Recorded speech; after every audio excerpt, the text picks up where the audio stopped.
don't say a word on the way back to the cabin. How can I? How do you vocalize the knowledge that your core understanding of the world just turned out to be wrong? It feels like the ground beneath my feet dropped out from under me. My steps are unsteady and I feel nausea come up like waves. My head pounds hard. I've always prided myself on my healthy skepticism, but I can't deny what's right in front of me. My thoughts scramble to find some way to explain it, some way that I can piece it together in a way I can understand. But it's hopeless. Tara is still struck mute. I'd expect her to be bouncing off the walls, to be unable to calm down. After all, this is what she's been waiting for years. Ever since we started the show. Ever since she first had the idea for the show. Now that we finally actually found something, neither of us know how to react. She keeps playing the short clip she recorded over and over again, watching it until the battery runs dry. A lot of it is unusable due to the snow in her shaky hands. But there are still a few seconds of clear, uninterrupted footage. Her ratings are going to go off the charts. We're going to have to prepare for endless barrages of questions and accusations of doctoring the footage. This will mean interviews, national news, maybe even a book deal. Nothing will ever be the same again. But all we can manage is silence. Morgan's the only one who seems somewhat calm, though even she's a bit shaken. She's the one who coaxes us to leave the church and start heading back to town. It's the obvious thing to do, yet somehow the suggestion sounds like a crazy idea that I would have never come up with myself. All my thoughts are mush. If it weren't for Morgan, I'm sure Tara and I would both end up wandering the woods in total shock. I can barely manage a slow stumble as I follow from way behind. Thick, fresh snow impedes the path. The blizzard subsided, but the harsh wind bites at my exposed skin. It all feels like too much. Maddie, are you okay? It takes me a few seconds to even register her voice, and a few more to realize she's looking back at me with genuine concern. Yeah, I'm fine. My brain screams to ask for help, and my body feels moments away from collapsing. But what kind of help could she give me? I can only focus on reaching our destination. Morgan looks like she wants to respond, but instead resumes her trek forward, this time moving at somewhat slower pace. After a while, the faintest light in the distance comes into view. The cabin. Our light, our refuge in the darkness. Tara's pace quickens to a near sprint, like she's been waiting for this moment. She rushes and crosses the distance, disappearing inside. Morgan walks alongside me. She opens the door, following inside behind me. I feel a sudden pang of guilt over how much I've disregarded her before now, especially since she was actually right. As soon as I reach the couch, my legs give out from under me and I fall onto it like a ton of bricks. It isn't until I hit the cushions that I realize I nearly crushed Tara, who has already collapsed next to me. Sorry. She doesn't say anything. She might not have noticed. I thought that getting back to the cabin in safety would renew her enthusiasm. She should be running circles around me, screaming, "I told you so!" Everything about her whole existence has just been validated. But she's just looking down at the ground without saying a word. Then I realized that, just like me, she's still trembling. The monster silhouette flashes through my head again, huge and terrifying, the red light shining down to the very center of my being. Here. This will help. She sets 2 glasses of water down on the table in front of us. I don't even register her coming over here. Tara clears her throat and leans forward. Thanks. Seriously? They're the first words that she's spoken in what feels like hours. She manages a small sip, but most of it dribbles down her shirt. I don't even reach for my glass, knowing that my hands are just as shaky, if not more. My entire worldview was shattered. It's going to take more than just a walk in the snow and a glass of tap water for everything to sink in. How are you not freaking out? Have you seen that thing before? No. That was my first time as well. She doesn't answer the other part of my question. Tara continues to slowly drink her glass of water, while mine remains untouched. At some point, Morgan goes into the kitchen and prepares a pot of coffee.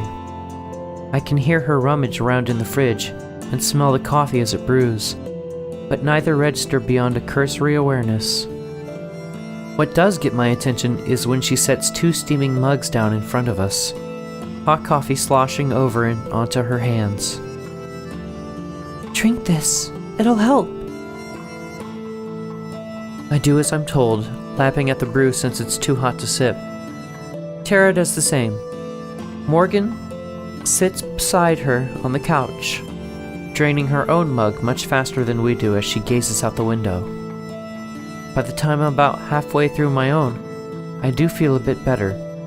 Whether that's because of the warmth, the caffeine, or just the placebo effect, I'm not sure. Once we're finished, we just lapse back into preoccupied silence. Yet again, it's Morgan who breaks it. I think the 2 of you should have some time to relax. I need to get home soon too, before I arouse too much suspicion. Does that work for you? I look to Tara, who doesn't seem to have even heard what Morgan said. Yeah, sounds fine. The more that I think about it, the more appealing it sounds. Right now, I want nothing more than to curl up in my bed, cocoon myself in blankets, and sleep for a while. Okay, I'll see you later then. Never one for long goodbyes, Morgan heads straight for the door. I'll message you soon. She leaves before either of us can respond. We sit. And sit. I don't know for how long. Longer than I've ever seen Tara sit still. I just don't know what else to do. As much as I'd like to, I know we can't just sit here forever. The knowledge that we'll soon have to return to mundane, everyday things feels unreal. We just witnessed something magical and life-changing. How could we just go back to normal life? But I know that in truth, the world hasn't changed at all, just our knowledge of it. No matter how long we wait, the outside world will continue to pass us by. It feels like an eternity, but Tara's voice breaks through the silence. I'm not sure if I fell asleep or not, but I react with a start and my heart beats 100 miles per hour. So, what do you think? About which part? There's a lot to take in. Yeah. About all of it? Or any of it?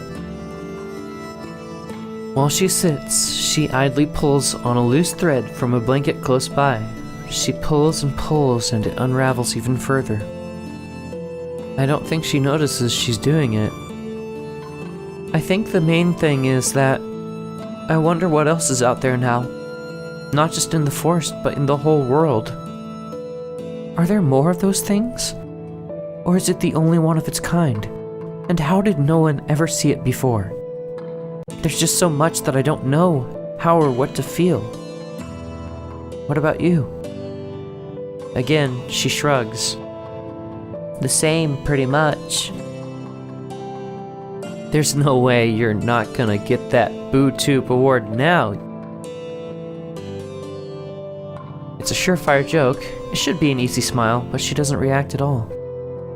Probably not. I think I'm gonna crash. Good night, Mads. Just like Morgan, she gets up and leaves without even giving me time to reply.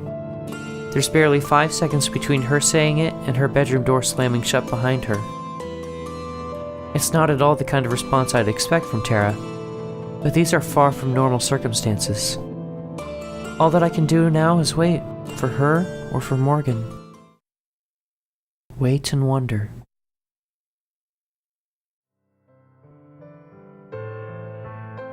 After a late night spent researching, I awaken around 11 in the morning, a good 2 or 3 hours later than I usually get up. I get dressed in a hurry, not wanting to keep Tara waiting before we head into town. It would be a pretty ironic twist though, since usually I'm the one who has to wake her and get ready after late nights. I have a sheaf of notes that I took and a hand cramp to match.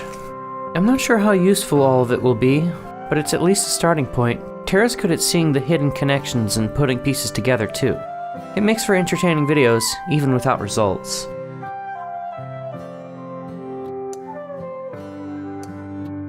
Out in the living room, a lukewarm pot of coffee and a used mug are the only indication that she's awake.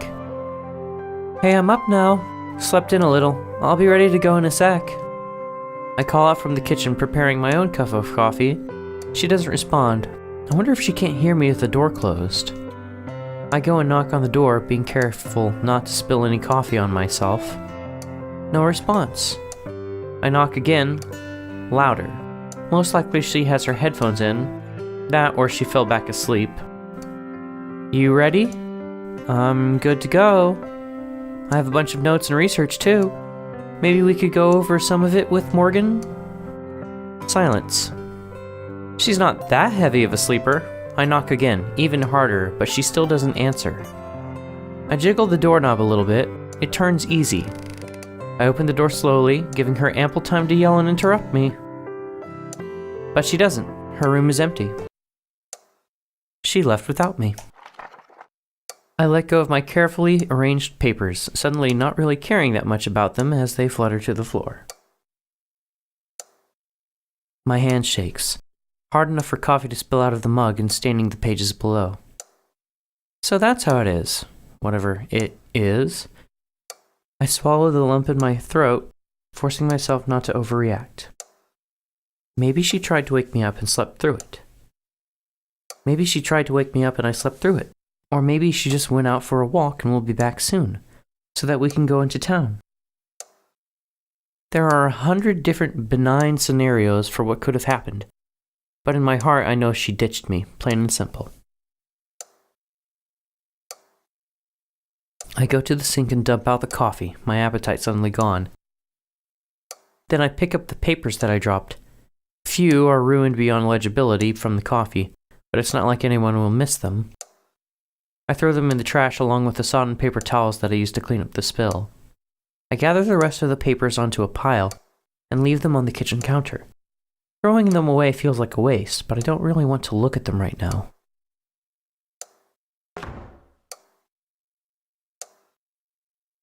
I retreat back to my room and slam the door.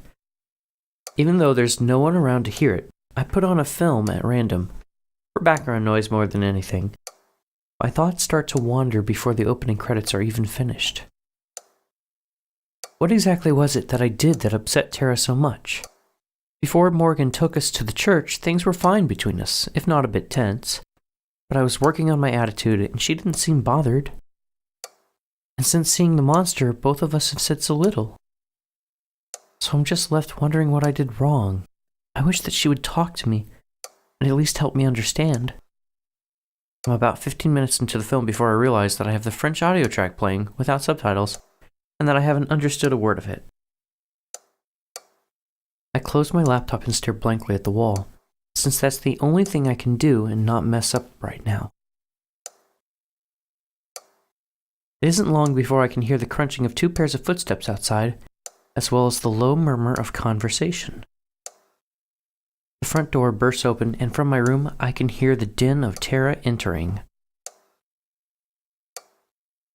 Gotta be related to the stuff in the journals. There's no way they're talking about the same thing. Just send all the pics to my email address when you can. This is gonna be so freaking good. Sure thing. I sit paralyzed in my bed. Should I ignore them? Go out and act like nothing's out of the ordinary? Part of me wants to just hide in my room, but the way Tara and I have always gotten over our arguments is by being open about our issues. Plus, Tara would know that I'm at the cabin, so if she brought Morgan back here, I doubt she's trying to avoid me. Maybe they came back specifically to include me. Hoping for the best, I head out into the living room. Tara's brewing a pot of coffee, while Morgan leans against the counter. A few books that she must have brought from home are stacked beside her. She glances up as I enter. Hey, Maddie. Hey there. Tara nods without facing me. What are the books?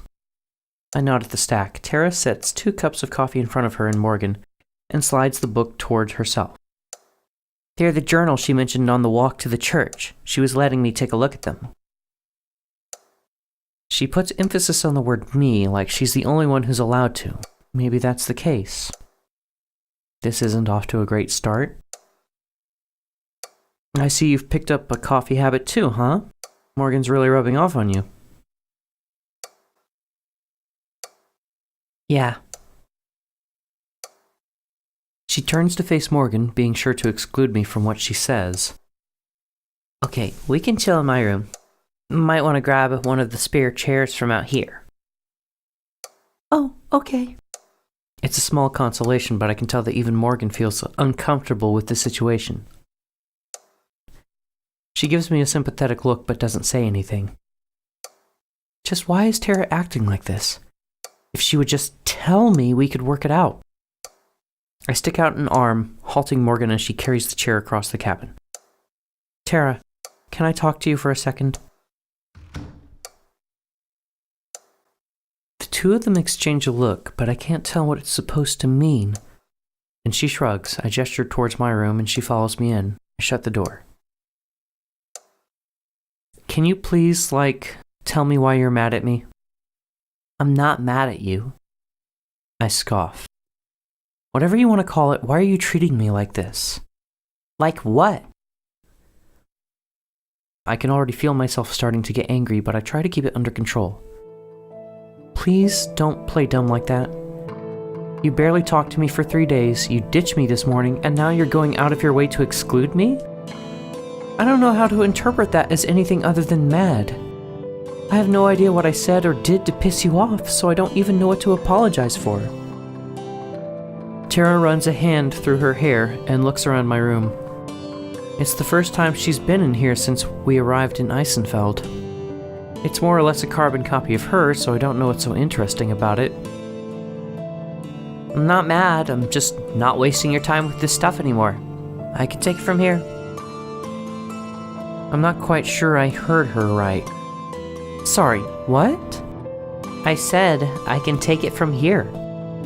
Take what exactly? The vid. I mean, you're quitting anyway, so I've got to learn how to do all this on my own, right? But that's not... I don't even know what to say. Why not ask me at least, or even tell me? That's so screwed up. How do you figure? Every day since we've got here, you've talked about, or at least shown, how you don't want to be here. You said it yourself. You had to make an effort to be less bitchy whenever we go out. So now that there's a solid lead, I can figure out the rest of it myself, or at least with Morgan's help. If you want, I can buy you an early train ticket home or something.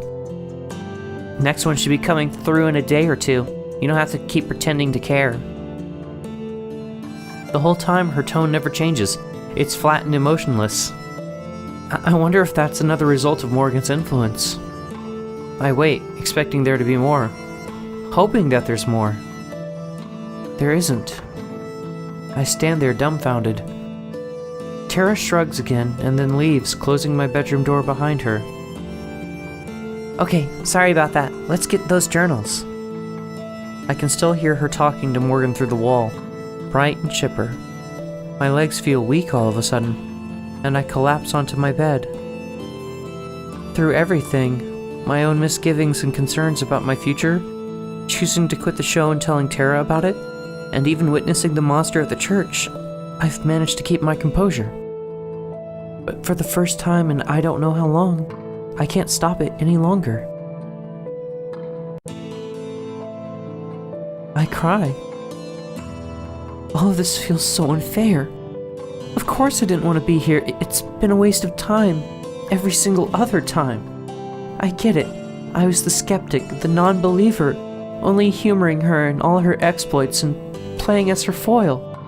I rained on her parade constantly. And now, after everything that's happened, she was right. I can't deny that. But why does that mean I don't deserve to be involved with it now? Maybe she took my leaving personally, even though I swore that wasn't the case. I was only doing what was right for me. I needed to move on and do something with my life. So is it really my fault that meant I had to stop playing around with paranormal stuff?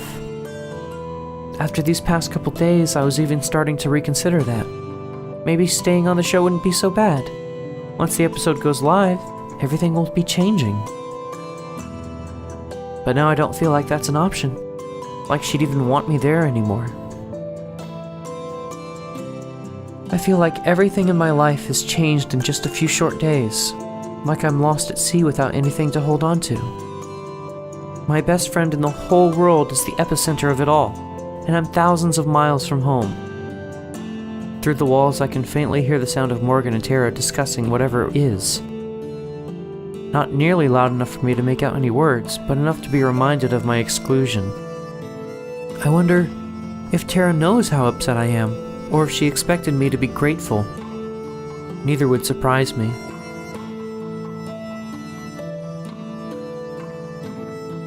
I cry until my eyes are dry and sore, but I don't feel any better. The walls of my bedroom feel claustrophobic, and the vague sound of Tara talking is insufferable. I hurriedly bundle up and slip out of my bedroom and out of the cabin to get some fresh air. After what I've seen, the woods feel especially hostile now.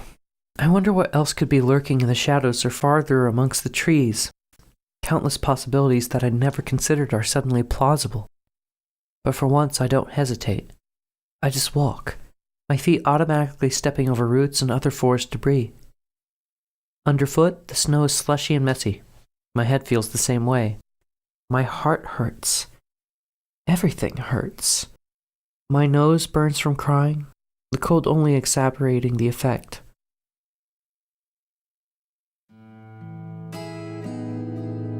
What am I supposed to do? What am I supposed to say? I just feel lost. I reflect on the show, and on the years I've spent with Tara, and wonder how it all came to this. The show had been her idea, of course, but I was the one who encouraged her to go through with it. She'd always had a flair for the dramatic. Whether it was the school play, her old blog, or even the over-the-top fanfic she used to write. And I'd always been there to support her, whatever it was. I'd go over her lines with her and help her rehearse or even edit her fics. When she first had the idea for paranormal, and combining her two biggest interests, cryptids and herself, I was the only person who said she should go for it. I even came up with the name, which I'm still pretty proud of. At first I thought it would just be another entry in a long list of harebrained ideas that Tara would start and quickly lose interest in. I'd give it 2, maybe 3 episodes tops before she got bored, but the reception was good, and the views started coming in, so did the ad revenue and the sponsorships. What had started as a weekend hobby turned into a weekend responsibility, and then into a day job. My role went from holding a cheap camera and stitching together the footage to actually learning proper video editing and investing in decent equipment.